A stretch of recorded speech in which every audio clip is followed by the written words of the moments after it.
Hi, everybody. Good evening. Thank you for joining us today. My name is Karen Lee, and I will be your moderator for tonight's webinar. Before we get started, we wanted to wish everybody a happy National Keratoconus Day this past November 10th. Really, it's created by the NKCF Foundation to, raise support and awareness and advocate for all of you out there with keratoconus. And I'm really excited to introduce our speaker tonight, Dr. Professor Stephanie Watson. She's actually battling some travel delays right now, and she will be speaking to us from an airport. And before she gets started, she's incredibly accomplished. So she is a cornea and cataract surgeon, really known for her groundbreaking research in corneal therapies. She leads the corneal research group at University of Sydney, where she is principal investigator for the Fight Corneal Blindness Project. Professor Watson is also head of the corneal unit at the Sydney Eye Hospital.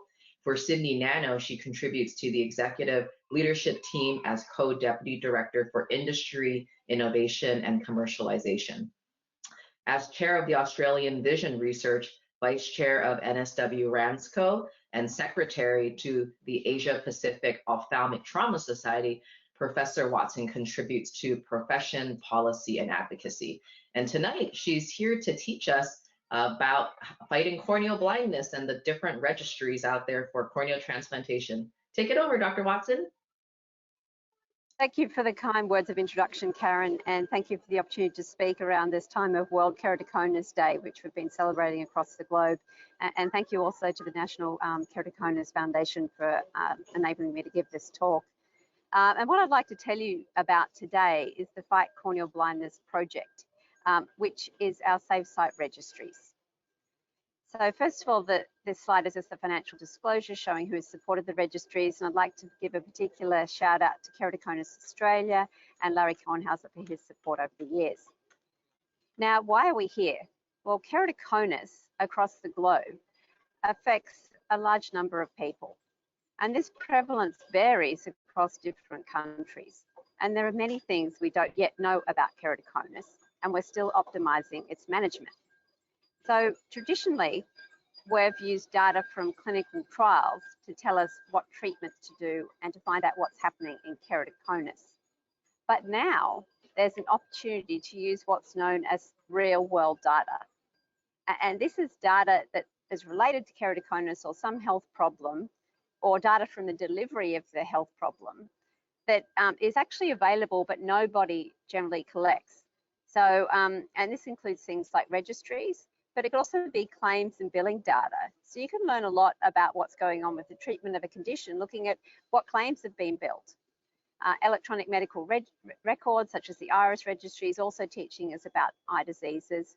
The internet, even wearable and mobile devices can be used for real-world data, and social media.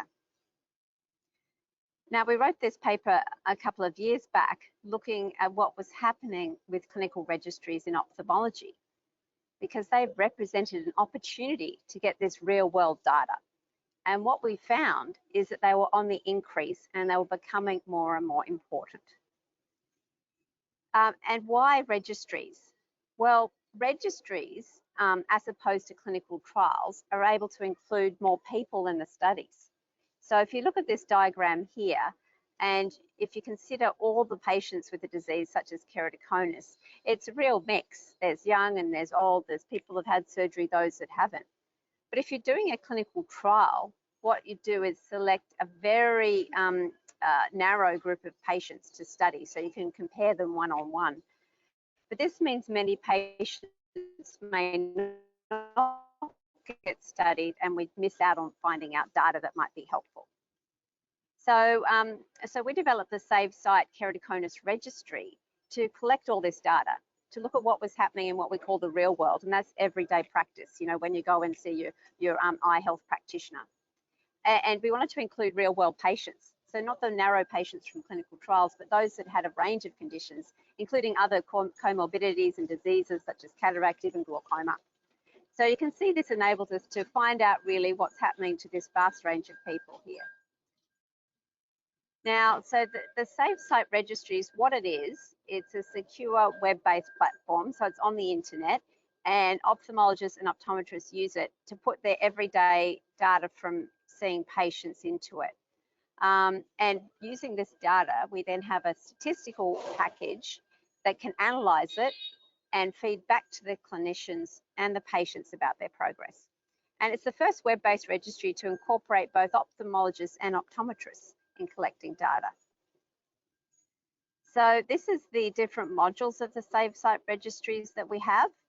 And you can see the Fight Corneal Blindness. We currently have the Keratoconus, which is the first part of the project, and also a dry eye registry. Currently, the Sight Keratoconus Registry has 88 clinicians entering data from 76 sites in 7 countries. And we're up to about 35,000 clinic visits. So that's each time the patient comes to the clinic, we collect their data and we put it on the registry, and getting close to about 7,500 eyes. So this is a lot of data, much more than you get from a clinical trial. What we do with this data is it enables clinicians to benchmark their practice. So they can look at, say, for example, all their patients who've had crosslinking and see what type of technique they're doing and what their rate of adverse events is and what their outcomes are. And when the patient's in the clinic, and if the clinician's using the registry, automatically this graph gets generated that you can see here under the title Patient Journey. And that graph shows what's been happening with vision and corneal shape over time. And so it's useful. You can see in this graph here, the patient didn't come back for follow-up for a while, and during that time, their vision went down. And so they underwent crosslinking, which is the small line on the treatment section down below. Now, in Australia and New Zealand, ophthalmologists and optometrists using the registry get what we call CPD accreditation. That's continuing professional development points. And so they can also use it to ensure their medical registration requirements are met. The original Keratoconus registry was for ophthalmologists, but we added an optometry module. And this is so the optometrists and ophthalmologists can share data, because it's a bit of a continuum of care between the two groups when it comes to keratoconus. Optometrists do a lot of the work with the contact lens fitting, refractive needs, but then ophthalmologists are involved in treatments such as keratoconus and corneal grafting. Being able to share the data enables seamless patient care. And the optometry module also includes refractive data, and we can audit contact lens outcomes. So how does it all work? Well, typically when the patient comes to the clinic, the data will be entered while the patient's there.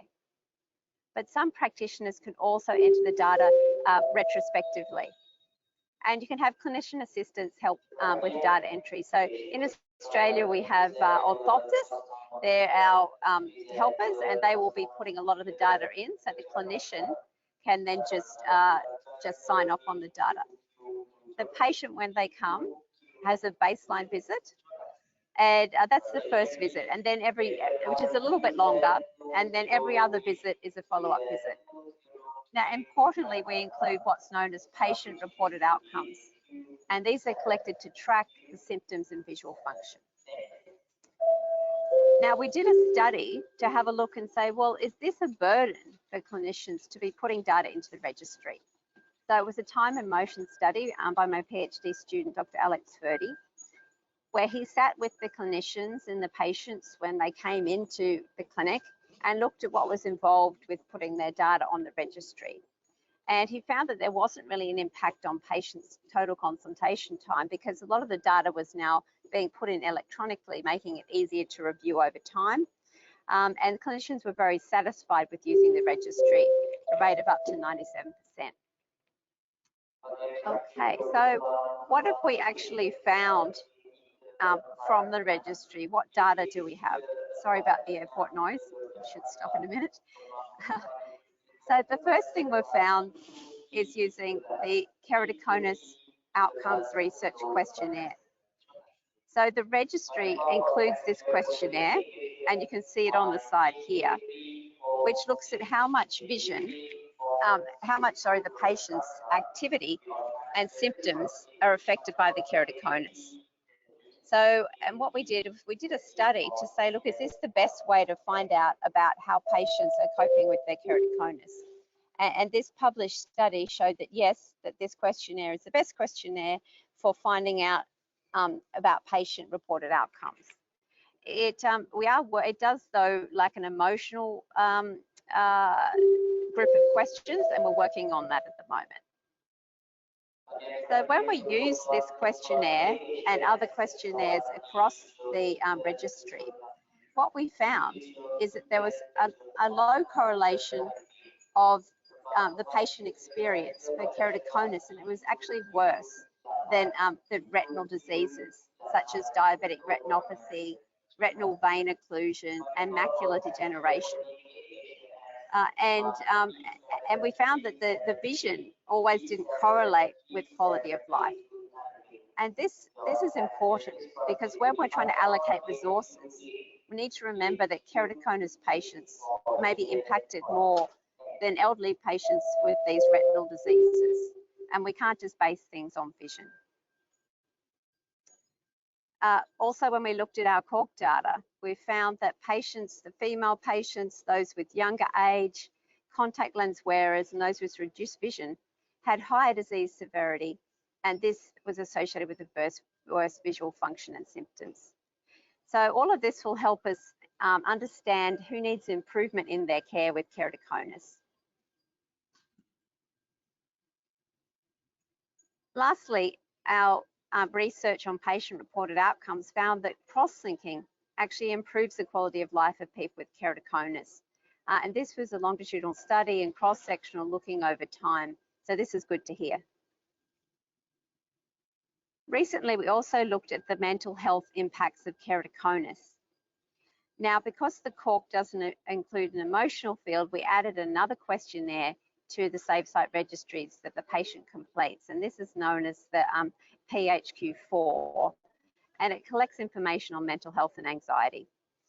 But we did a systematic review of all the papers published, and there's not many, so this is an area that needs some attention, showing that patients with keratoconus had worse mental health, particularly if they had lower vision in the better eye, or even lower vision in a worse eye, if there was a big asymmetry between the eyes, and if the disease was getting worse.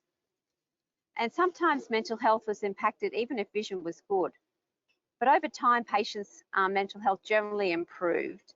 And this is, we think, came with understanding of the condition and acceptance.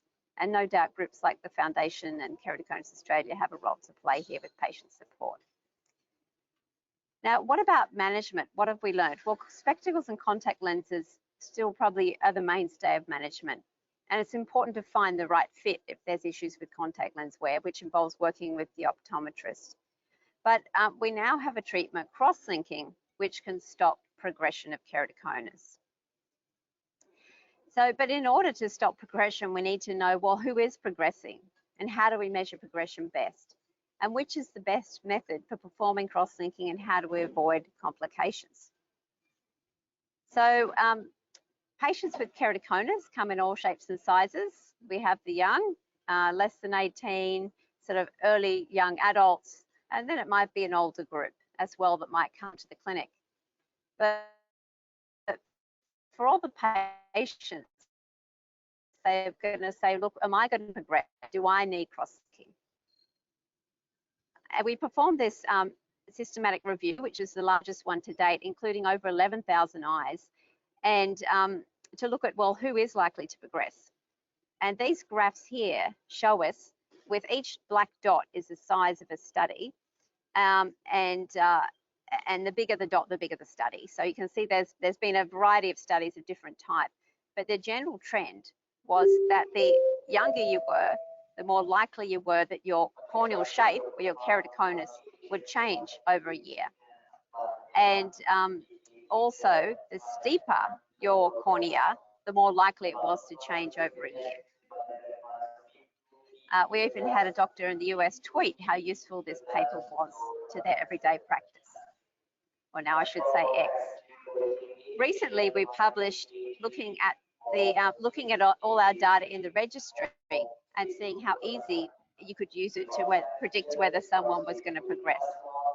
And this is because the systematic review included older studies. It didn't use modern pentacam tomography to detect patients' keratoconus. And so we wanted to use more modern methods to see, who was likely to progress. And we found that for each diopter steeper Kmax, there was a greater risk for each diopter, 7% of worsening of vision, 3% of thinning of the central cornea. And for each year younger, there was a greater risk of 4% of steepening of Kmax and 2% of thinning. This is some graphical representation of that data showing that younger age had a greater change on Kmax and K2. And again, the steeper the cornea, the more likely there was to be a change in Kmax and K2. So all up, what we can say from our data from the Sight Keratoconus Registry is if you're 21 years, you're more likely to progress than if you're 26 years. And if your Kmax, which is the measure of your corneal steepness, and that's shown in these sort of graphs here that you can see to the side, these tomography maps. If your shape factor is greater than 55 diopters, you're more likely to progress. That's the maximum shape factor. But when we do these scans, there's a whole bunch of other factors that we look at, other measures. And there's other measures that are also sensitive ways to pick up progression. But importantly, if you're young, this progression can occur within 12 months. And so it's important to have good regular follow-ups in this time and not wait. Okay. The other important point to note with vision and progression is, it's often accompanied by a decrease in best corrected spectacle vision, but you don't need a change in vision to document progression. This is particularly if the steepness of your cornea starts to steepen down below and not through the central part of where you're looking through. And so you might be progressing down below, but your vision might be unchanged. So younger patients should be getting tested even if they think their vision is not changing. With the younger the patient is, the shorter the follow-up. And it's best to try to be tested on the same measuring device because there is a range of error or range of variability in testing patients across different devices. So what we can say to patients is, look, you're young and have steep corneas, so it's likely you might progress within the year, but you won't lose your vision. Please come for follow-up. So what else do we need to know about cross-linking in 2023? Well, so far to date, the Epithelium-off has had the most evidence on its efficacy and safety. And we need to continue to monitor patients, particularly if they're young and steep, to see if they need the cross-linking. But many patients will still ask, well, why have cross-linking? What are the outcomes? And just to refresh, this is the cornea, and I tell patients it's a bit like a sandwich. So you've got layer upon layer, and what happens in keratoconus is the layers of the sandwich slip, and the cornea becomes a bit sloppy, like this sandwich, and it needs like a toothpick to put all the layers back together, and that's what cross-linking is. And so we looked at the 5-year outcomes of patients with cross-linking from our registry, and we had 976 eyes from 794 patients. And we found that the cross-linking was effective at stabilizing the keratoconus, stopping the progression at up to 5 years in most patients. Though there were a small number of patients where it didn't work and their vision was reduced. So this is a graph showing the 5-year outcomes. And here we had about slightly more of the short accelerated UV time compared to the long. And at 1 year, which is the reddish bars at the front, there was an improvement in vision, flattening of the corneal shape factors, and a higher rate of adverse events than at 5 years. But at 5 years, the vision had improved further, and so had the corneal shape. So there's improvements in cross-linking that continue to occur over time. This is further data from that study showing the improvement in vision, which is the top graph, which you can see it going up. And that was by about 8 logMAR letters, so 8 letters on the vision chart. there was initial thinning of the cornea, but then it fattened up, and the final Kmax also continued to flatten out over time. Okay, so we know that cross-linking works in the long term, but which way is the best way to do it?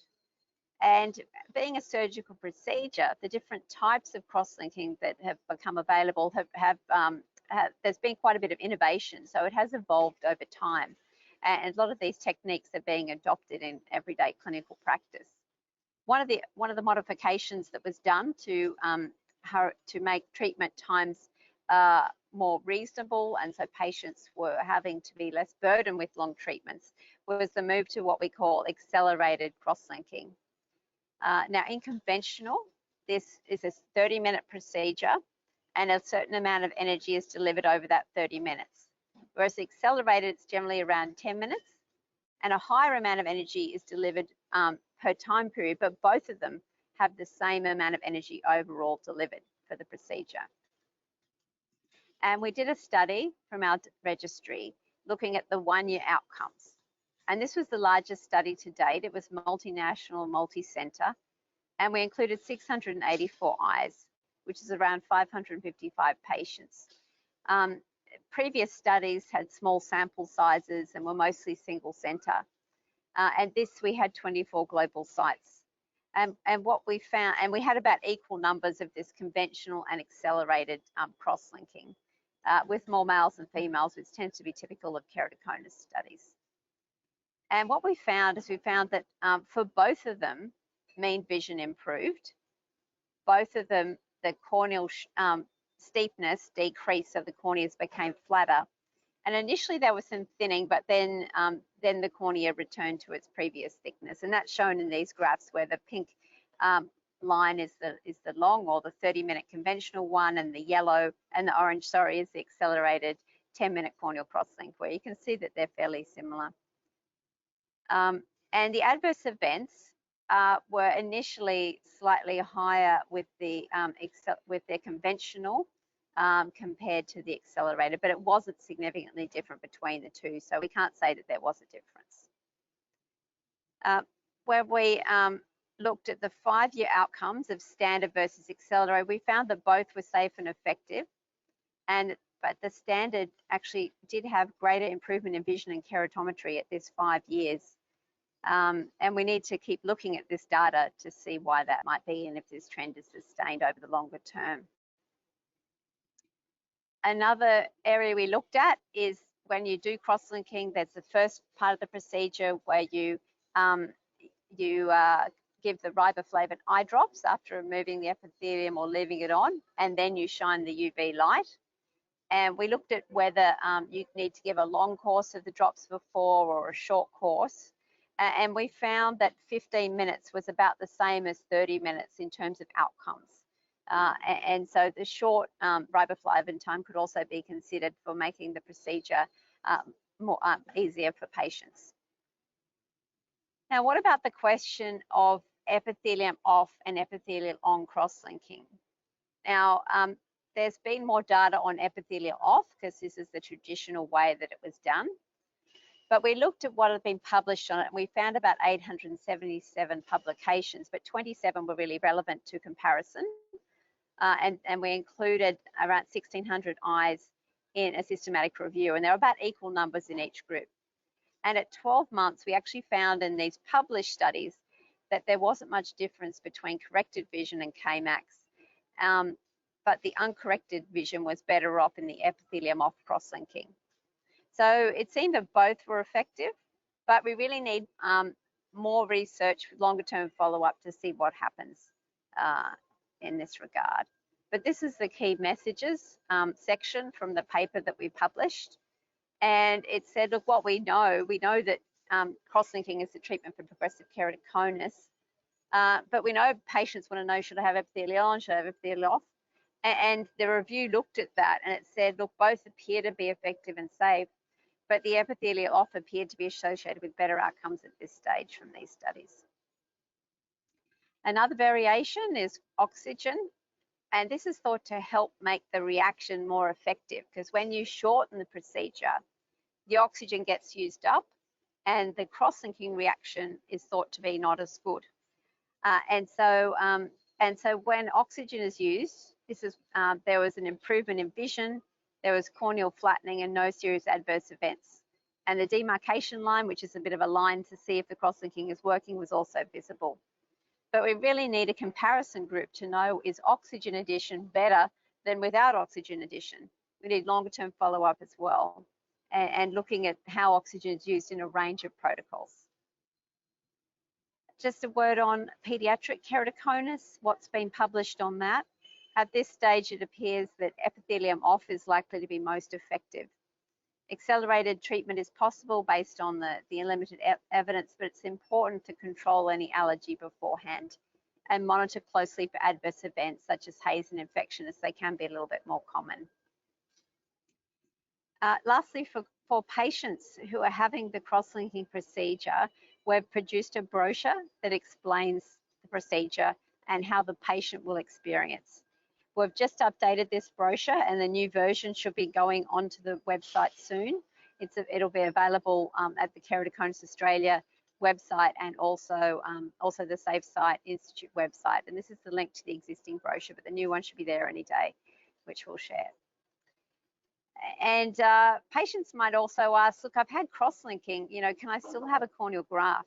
Well, hopefully there's a reduced frequency of corneal grafts needed because of cross-linking. But if it does need to be done, it's still possible, and you can have a DALC and the outcomes are the same. So what we can say is that cross-linking does have a lasting effect. It's like the vision and the shape of the cornea will improve over the time. And you may not need a transplant, but if you do, you can have one. But how, can we avoid complications? And, is cross-linking safe? Well, in our registry study, when we looked at 5-year outcomes, these were the common side effects or adverse events that we found. And the most common one was corneal haze. And this is almost meant to be a sign that the treatment is working. And this is more common in the first year, and most of it resolves. A small percentage of patients were left with scarring of their cornea, which would blur vision. Sterile infiltrates, which looks like an infection but without any bugs. Swelling of the cornea, microbial keratitis, which is corneal infection. A slow healing ulcer. Episodes of recurrent erosion, that's where the eye can become sore at night. And some patients, their pressure went up when they used steroids, but most of these events occurred within the first year. We did find with our registry data that haze was more common in patients that were young and that had steeper keratometry. So for some patients, we might need to tailor the post-op treatment, perhaps giving more steroids, watching more closely if they're in these at-risk groups.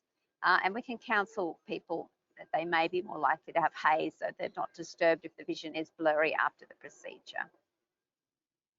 Unfortunately, we also reported a series of patients who had corneal infection after cross-linking, and we were able to find the organism in 92% of cases, which is pretty high, because normally with corneal infection, only in 60 to 70% of cases might you grow a bacteria. And the main type of bacteria was what we call gram-positive. And these organisms are often on the eyelid. So it's important to have good hygiene if you're putting in your eye drops after corneal cross-linking. And if the patients had an infection, many of them had delayed healing. And our institution, the incidence was about 2.4%. So, around 2 to 3 patients out of every 100 cross-linking might get a corneal infection. So it's important to be aware of that. The eye gets red or sore. You need to see your eye care practitioner straight away, your ophthalmologist. So in 2023, look, there's a range of surgical options. Corneal grafting is one of them, but it's now done in less than 5%. Partial grafts are probably preferred to full thickness because of the reduced risk of endothelial rejection, but you still might need contact lenses and glasses afterwards. There's also a lot of emerging treatments, and the evidence on these is still accumulating. And so we need the registries to get long-term data on emerging treatments, also on corneal transplants, and to enable clinicians to benchmark their practice. But who needs surgery? Well, often surgery is considered when the contact lenses are having an issue.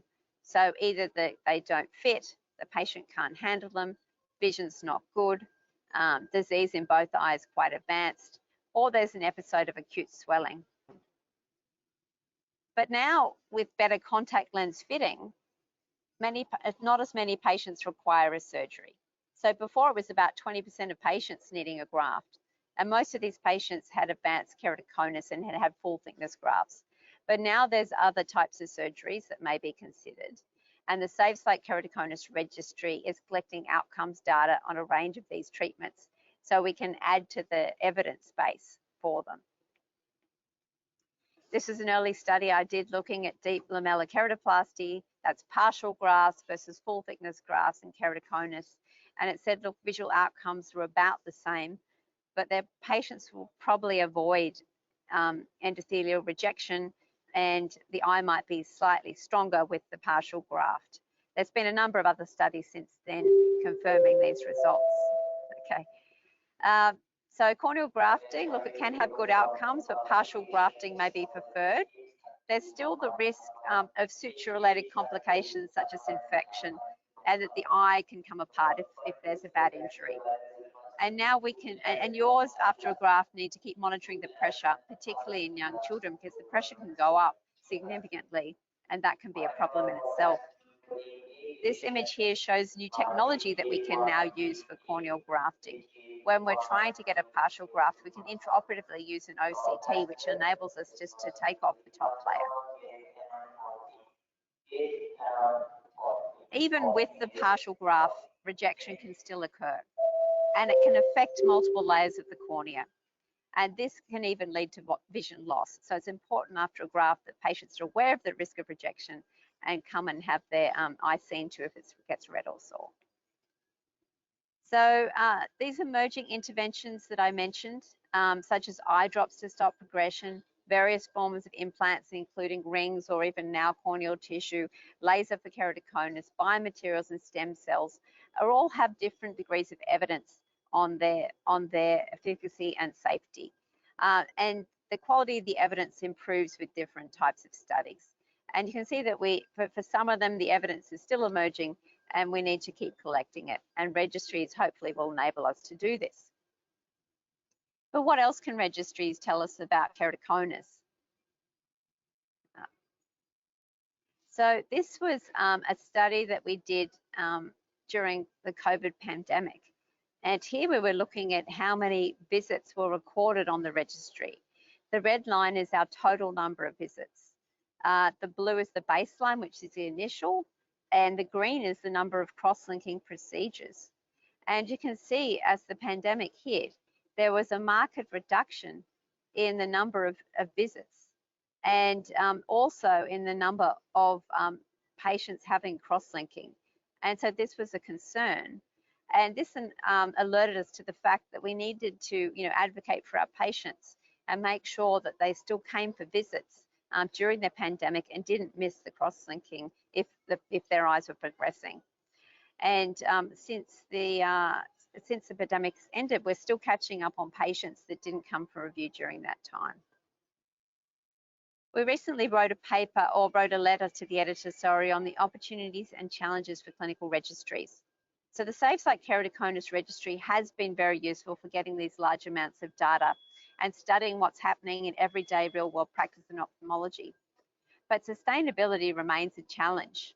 Governments often don't support them, and we have to sometimes rely on industry, but we keep the arrangement at arm's length.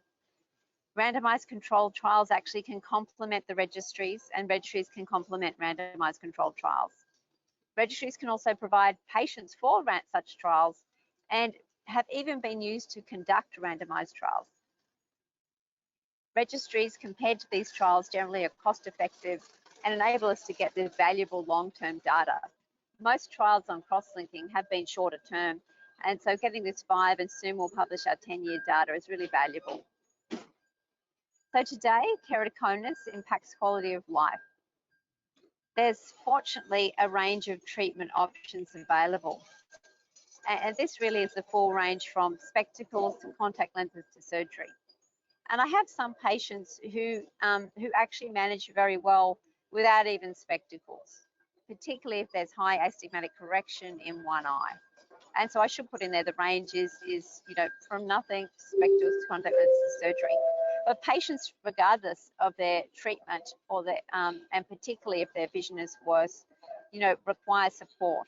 And we need to be mindful of quality of life and mental health issues so we can continue to support them properly through their journey with keratoconus. Fortunately, our real-world data across multiple countries is supporting cross-linking as an effective treatment for progressive keratoconus, you know, with positive outcomes including improved vision, stable Kmax, K2, corneal thickness at 5 years. So keratoconus, what's ahead beyond 2023, or will soon be in 2024? Well, we need to continue to understand these quality of life impacts, particularly impacts on mental health. We need to continue to develop new technologies because our current technology, despite our current technologies, people with keratoconus are still having their vision and quality of life affected. But for all new technologies, we need to have available evidence that they work, and we need to be able to follow the patients up and the evidence on these treatments working in the long term to make sure they're safe and effective. And we need also to provide support for all patients with keratoconus. But ultimately, we'd like to be in a situation where keratoconus was diagnosed early. Unfortunately, in the clinic, I'm still seeing patients, particularly young patients, come in with quite advanced keratoconus. Some of them who are too thin now for corneal crosslinking. And contact lenses can still be are still in some areas quite expensive, and there can be difficulties having patients fit them, but with them they can get good vision. So we need to diagnose it early, but we also need to prevent it. We need treatments to be made available to all, not based on cost and where people live. We need quality of life issues addressed, and we need to keep going on and evaluating and improving our practice.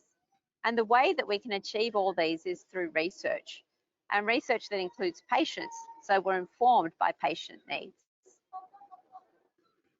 In closing, I'd just like to thank the team of the same Sight Registries, particularly Dr. Himmel Kandel, who's the postdoctoral researcher that's been working with the registry since 2019, funded by the Kornhauser Research Associate Fellowship.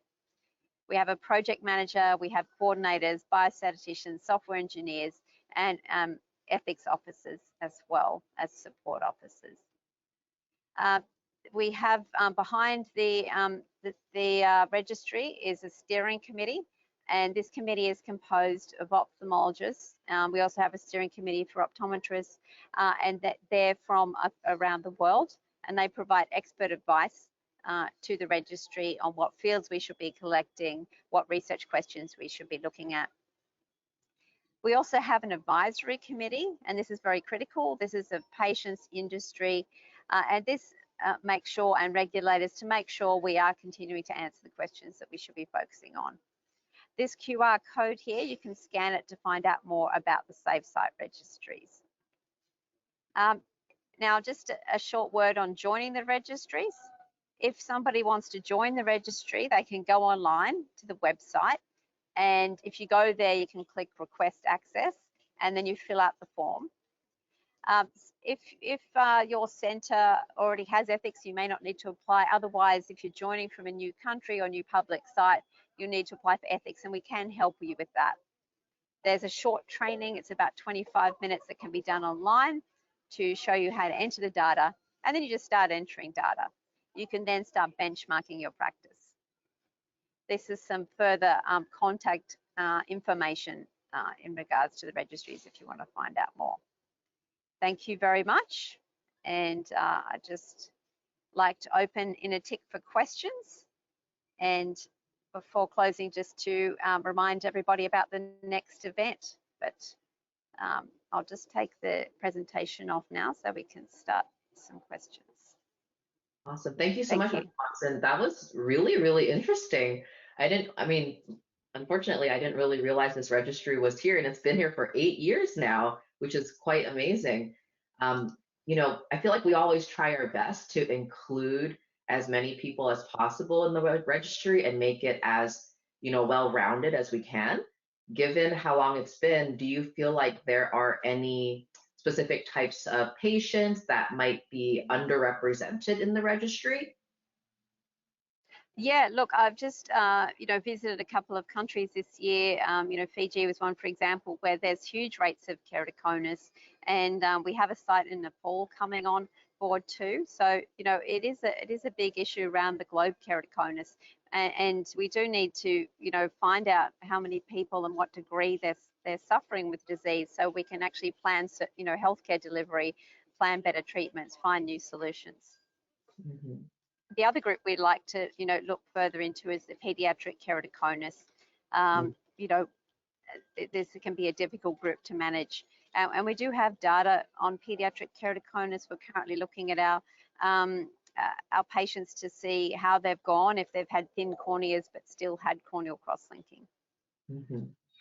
For the patients out there that are listening that are interested in joining, what are some of the benefits to them? Like, can they access their own data in the registry or anything like that? The benefits to them, look, the clinician puts them onto the registry. The benefits to them is when they go to the appointment, they fill out the questionnaire each time. And so this gives quite a good representation of what's happening with their activity and their symptoms. And so it enables the sort of the patient functioning to be followed up as well as the cornea. Often we're, very fixated on the vision and the corneal shape, but we need to also be fixated on, how our patients are coping and what they're able to do. And so and when they go to see the clinician, they can see their progress on the graphs.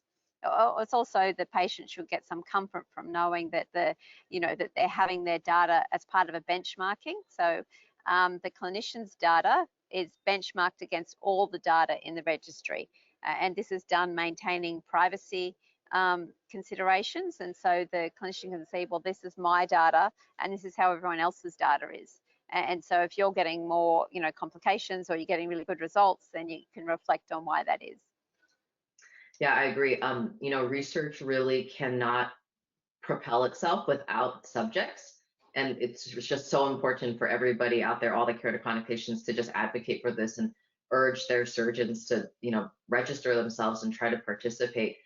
I love that you mentioned pediatric keratoconus, because I feel like those were always the most, I guess, meaningful patients sometimes when I see in clinic, because their journey is so hard the younger they are. With my typical like 16-year-old patient, like how often would you recommend someone that's 16 or younger just following in terms of progression? How frequently should we see them? Yeah, generally I see that age group about every 3 to 4 months, particularly initially, and really make sure they're not rubbing their eyes, and make sure that their visual needs are met, and really follow them to, on the same tomography machine to make sure they're not progressing. Because that's the group that really would benefit from cross-linking. If they're very young, it's often a conversation as well to say, look, you're very young, there's very high risk of progression here, so you may need to consider it, with the parents and the child. Got it. And so with patients that maybe are no longer cross-linking candidates, how do you decide like what type of transplant would be best for them? Yeah, look, most patients, unless they've had high drops or they're very thin, or there's lots of scarring, most people would be able to have the deep anterior lamellar keratoplasty, the partial transplant. And so then it's a conversation with the patient saying, look, this is the type of transplant you could have, which is this partial one. Outcomes are pretty much the same. It might be slightly a little bit less vision, but it's pretty much the same, and you'll avoid rejection, hopefully, though it still can occur, but not as commonly. And your eye will be a bit stronger if you ever got hit. And then, informing the patients of the risks and the benefits. Now, sometimes when we do this partial transplant, and you saw from the video, it's very delicate. The cornea is only about 550 microns normally, but in keratoconus, it's even thinner. And so you've got to dissect through this cornea and take the top off and then put the new transplant on. So it can still perforate, during that dissection, and then the patient can end up with a full thickness one, even though you've planned a partial one. But look, I say to the patients, we've got the data from the Australian Corneal Graft Registry, which shows that the outcomes from full thickness grafting in keratoconus is actually very good. And so, if it ends up that way, that's okay too. Do we have any data on the retreatment of cross-linking and if that's effective or successful for patients? Yes, look, it is said that you can retreat patients. And so, I do follow up patients that have had, cross-linking, particularly if they're young, to make sure they aren't, that the cross-linking has worked and they're not progressing. Sometimes it's also checking with the patient about what type of cross-linking they had initially. So if they had, like a very short epithelium on or something, or some procedure where there's less evidence, then you might want to go and do an epithelial off, do a slightly different type of cross-linking to make sure it's effective. But the evidence on that is not, it's still emerging. So we don't have really good, randomized, a whole bunch of randomized controlled trials to really tell us what's going to happen in the long term. But, if the keratoconus is progressing, particularly if there's been a sort of not as well established type of cross-linking methodology done, then it's probably reasonable for the patient to consider having it repeated. But they need to understand we don't have a lot of evidence on it. And so it's harder to say exactly what the outcomes will be. Mm-hmm. One of the things I noticed on your slides was there was a slide on progression and it talked about like Kmax and it had like your axiomaps. One thing I didn't see on there was corneal thickness or pachymetry. And I feel like that's a number that a lot of my patients come in and they're like, what's my thickness today? Like, what's my, all of that. Is there a reason why that was excluded from the slide? It wasn't found to be a significant an indicator. I mean, I find that there's often a bit of variability in it as well where it's measured. So it wasn't as found to be as a sensitive indicator. I mean, people are still searching for sort of the golden or sort of the gold standard for progression. I mean, the bad progression analysis, helps with that as well.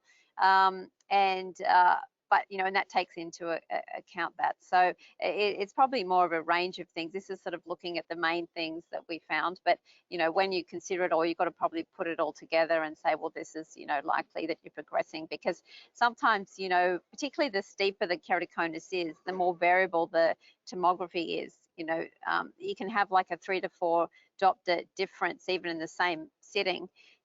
If you're very steep with your keratoconus. And so usually I look and see, well, does the thinning make sense with the steepening, make sense with the vision? That sort of, make sure it all makes sense. One other really interesting thing that you mentioned was the mental health aspect.